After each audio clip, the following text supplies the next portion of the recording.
Mr. Mayor, members of the Commission, my name again is Richard G. Rumrell, the law firm Rumrell, Costabel, Warrington, and Brock, LLP.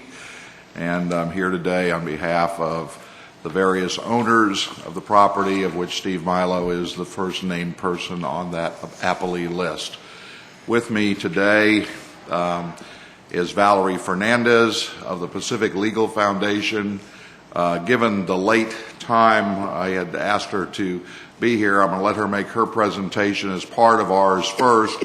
And again, both presentations are without prejudice of our previous objections that this proceeding should not go forward, and we're doing this in accordance with preserving the record as we were required to do by the rulings of this commission. So without further ado, I'll let Ms. Fernandez, and then she'll leave us, and unfortunately you'll be stuck with me for a while after that. Thank you very much, Mr. Mayor, members of the City Council. First of all, it's very intimidating to have to see yourself. I'm going to go visit the plastic surgeon and the weight loss doctor and my hairdresser tomorrow. But anyway, I'll try to ignore the screen. I'm with the Pacific Legal Foundation. We're a not-for-profit legal foundation, which means we don't charge our clients for our legal representation. One of our main objectives is to support individuals' property rights against government abuse. In Florida, we're in litigation currently with Brevard County over their short-term rental ordinance. They have an actual ordinance as opposed to an interpretation of their zoning code like you have.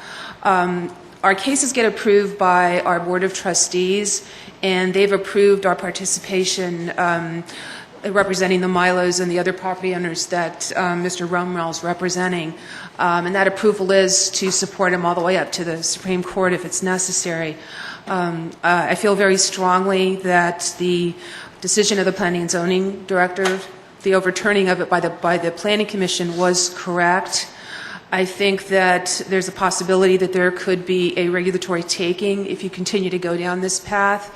And in order for there to be a taking, there still can be some use of the property.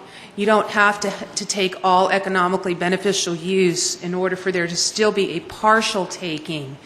And in a situation where you have a short-term rental restriction, a legally imposed one, which I don't agree that yours is, but even when you have a legally imposed one, if there's not compensation for this property right, because property rights are like a bundle of sticks, and what you do with short-term rental restrictions is you take away one of these sticks. You have to compensate property owners for that taking.